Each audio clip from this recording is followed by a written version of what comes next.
Friends, welcome back to my channel. কেমন আছো তোমরা? আশা করি সবাই খুব ভালো আছো, সুস্থ আছো, আর আমিও ভালো আছি। Happy Sunday.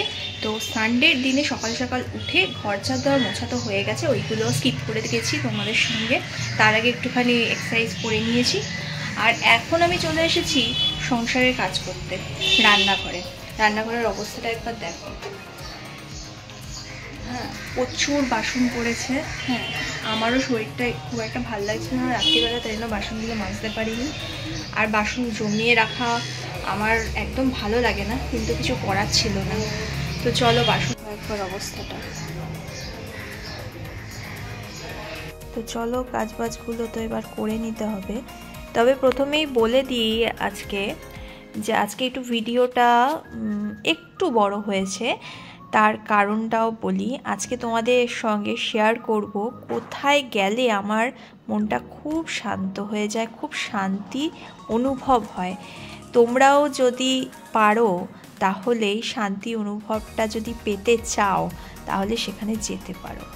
তো যাই হোক, সেটা তোমাদেরকে আমি বলবো, সেটার সঙ্গে সঙ্গেই তোমাদের দেখাচ্ছি। দেখো, আমি চা করেছি। জয়দীপের যেহেতু ঠান্ডা লেগেছে, তো ওকে একটু আদা চাটা দিই, মানে সকালবেলায় ঘুম থেকে ওঠার পরেই বেড টি যেটাকে বলা হয়, তো বেড টি দেওয়া হয় ওকে, মানে আমি দিই আদা চা।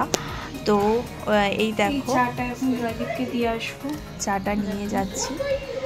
আর চাটা দিয়ে আসলাম, আর এই বাসনগুলো আমি মেজে রেখেছিলাম, এবার ধুয়ে ধুয়ে রাখছি টেবিলটার মধ্যে। টেবিলটাও মুছে রেখেছি, তাই জল জল মনে হচ্ছে, অনেক বাসন ছিল।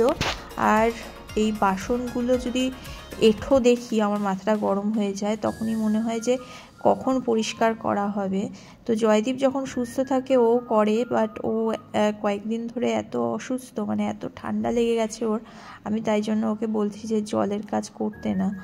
আর জলের কাজ করলে তো ওর আরও ঠান্ডা লাগবে, তাই জন্য আমি জলের কাজটা ওকে করতে বারণ করছি। আমি যতদূর পাচ্ছি সংসারের সমস্ত কাজবাজগুলো আমাকেই করতে হচ্ছে, আমিই করে যাচ্ছি। বাসন মাজা পুরো কমপ্লিট হয়েছে, কিন্তু পরিষ্কার এখনো হয়নি। এই জায়গাটার অবস্থা দেখো, কি বাজে অবস্থা। কালকেও রান্না করেছে, আর এই জায়গাটা আমার পরিষ্কার করতে হবে এখন। এই দেখো, সব পরিষ্কার করেছি। রান্নাঘর পরিষ্কার থাকলে বেশ ভালো লাগে।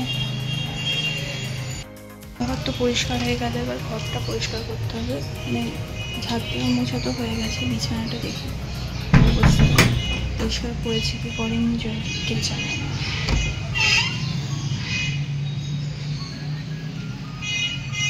মোটামুটি পরিষ্কার আছে, আর একটুখানি ভালো করে পরিষ্কার করে নিই। বিছানাটা মোটামুটি পরিষ্কার ছিল, কিন্তু একটুখানি ঝেড়ে তারপরে পরিষ্কার করে দিলাম। মানে বাসি বিছানা তো একটু পরিষ্কার না করলে না ভালো লাগে না।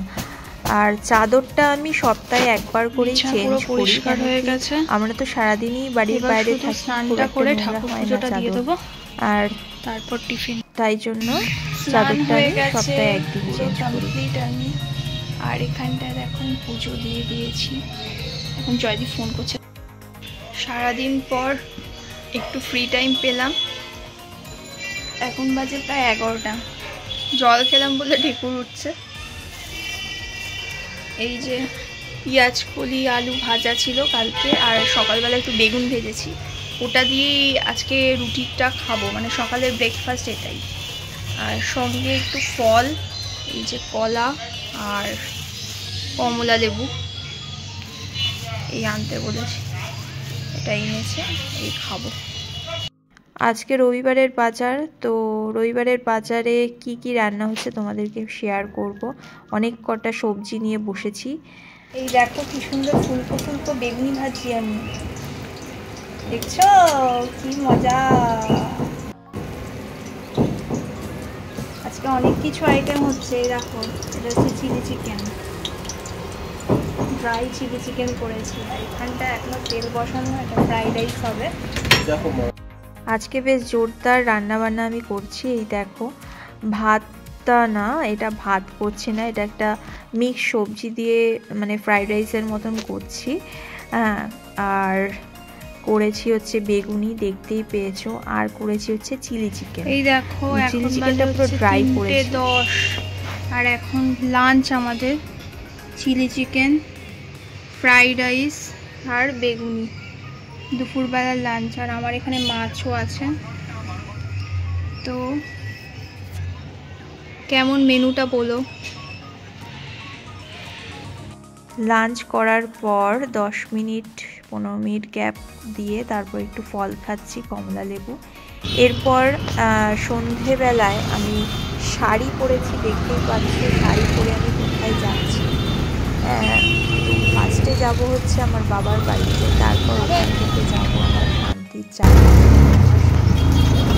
তোমাদেরকে তো বলেইছি যে আমি শান্তি মিলে, তো সারাদিনের বিভিন্ন রকমের পরিশ্রম থাকে, আর রবিবার করে একটু মাইন্ড ফ্রেশ না করলে হয় না। তাই যাওয়ার চেষ্টা করি।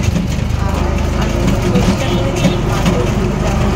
মা যদি না যেতে পারে তাহলে হয়তো আমাকে হবে পরের থেকে। আর অল্প করে এনেছো ফ্রাইড রাইস আর বেগুনি। এটা বেগুনি, বেগুনি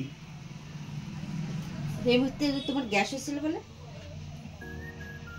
গরমই আছে। এটা মাইক্রোওভেনে গরম করে আনলাম। নিয়ে এসেছিলাম বাবার বাড়িতে, আর দুপুরে যে লাঞ্চ করেছিলাম সেটা একটু নিয়ে এসেছিলাম। ঠান্ডা ঠান্ডা বাইরে ঠান্ডা।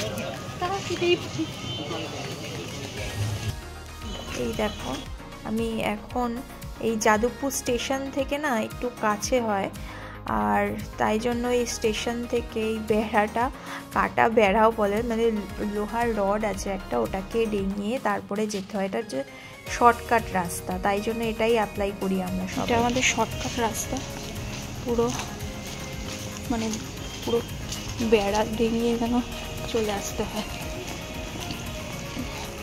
ব্যাপার।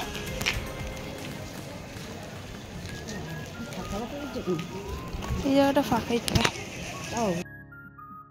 রাস্তাঘাট আজকে মনে হচ্ছে বেশ ফাঁকা, কেন রবিবারের বাজার, অনেক দোকানপাটই বন্ধ আছে। কিন্তু ওই 8Bর দিকে যেতে গেলে অনেক দোকানপাট খুলেছে। এই দেখো চলে এসেছি আমার শান্তির জায়গা, আমার গুরুদেব আশ্রমে। গুরুদেবের আশ্রম, যার যার দীক্ষা দেওয়া আছে, যারা যারা দীক্ষিত মানে কোনো না কোনো গুরুদেবের, তারা সেই আশ্রমে একবার করে যেতে পারো। আর কোনো মন্দিরে গিয়ে তুমি কিন্তু যেই শান্তিটা তোমার মধ্যে আসবে সেটা কিন্তু কোথাও তুমি পাবে না।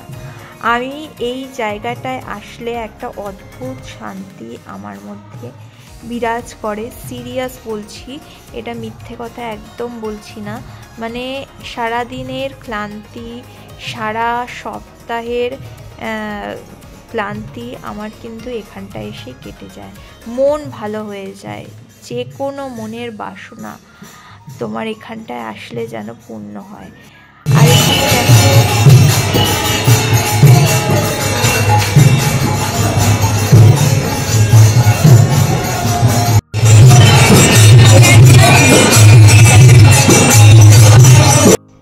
কীর্তন শুনে আমি এখন বেরোলাম মন্দিরের বাইরে। আর মন্দিরের বাইরে কেন বেরোলাম সেটাও তোমাদেরকে দেখাচ্ছি। এই দেখো বিশাল লাইন পড়েছে, দেখতে পাচ্ছ বহু দূর অবধি। এই লাইনটা কিসের জানো? সিন্নি প্রসাদের। সিন্নি প্রসাদ, গুরুদেবের সিন্নি প্রসাদ দেওয়া হয়। তো এই সিন্নি প্রসাদ পাওয়ার জন্য এত লোক ভিড় করে আছে, তাহলে বুঝতে পারছো তো এই সিন্নি প্রসাদের মাহাত্ম্য। এই দেখো সিন্নি প্রসাদ নিয়েছি, পরিমাণ কিন্তু খুবই অল্প দেয়, কিন্তু এত সুন্দর টেস্ট আর এত সুন্দর বানায়। তার থেকেও বড় কথা গুরুদেবের প্রসাদ হিসেবে এই সিন্নি প্রসাদ কিন্তু আমরা মানে সিন্নি দিয়ে থাকি।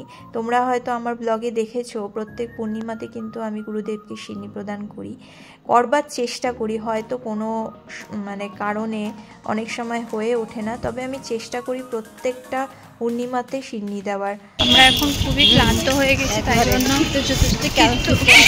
কিন্তু আমরা ক্লান্ত হয়ে গেছি, তাই জন্য আমরা রিক্সায় উঠেছি, যাবো হচ্ছে 8B বাস। আসতে আস্তে আস্তে চলো ভাই, দেখো ভাই আস্তে চালাও, আবার হাড়গোড় ভেঙে দিও না। হ্যাঁ দেখো। এরপরে আমরা যাদবপুরে এসেছিলাম কিছু কেনাকাটি করতে, মানে গুরুদেবের আশ্রম হচ্ছে যাদবপুর 8B থেকে আর একটুখানি গিয়েই, তো রাম ঠাকুর শ্রী শ্রী কৈবল্যনাথের আশ্রমে আমরা গিয়েছিলাম। এরপরে যাদবপুরের 8B এখানটায় এসেছিলাম। এই রবিবার করে না অনেক জিনিস নিয়ে বসে, মানে ডান দিক বাঁ দিক। তারপর মার সঙ্গে একটু ঘুগনি খেয়ে নিলাম, ঘুগনি খেয়ে বাড়িতে চলে এসেছি। আর বাড়িতে জয়দীপ এসছে, জয়দীপকে আবার জামাই আদর করবার জন্য ডিম পোচ করে দিয়েছে। এরপর আমি আর জয়দীপ ফিরছি হচ্ছে কসবার বাড়িতে। আর এইখানটায় দেখো যেতে যেতে আমার এতটা ঠান্ডা লাগছিল, ঠান্ডা এত হাওয়া দিচ্ছিল, যার জন্য আমি বউ সেজে ফেলেছি একেবারে, মানে আঁচল ফাচল ঢেকে। এরপর আমি কয়েকটা বাসন কিনতে এসছিলাম, এটা হচ্ছে আমার রিয়ার ঠিকানার জন্য কয়েকটা বাসন কিনতে আমি এসছিলাম। আর এইটা হচ্ছে কসবার দোকান আর কি। এরপর বাড়িতে এসে জয়দীপকে বলছিলাম দেখাও তো কী কী বাসন কিনেছি, তোমাদের সঙ্গে তো শেয়ার করতে হবে বলো তো। তারপরে 11:15 বাজে এখন রাত্রিবেলার লাঞ্চ বলছি, ডিনারটা করব, সরি। তো এই দেখো চিলি চিকেন ছিল দুপুরবেলা, চিলি চিকেনের সঙ্গে রুটি, এই খেয়ে নিলাম।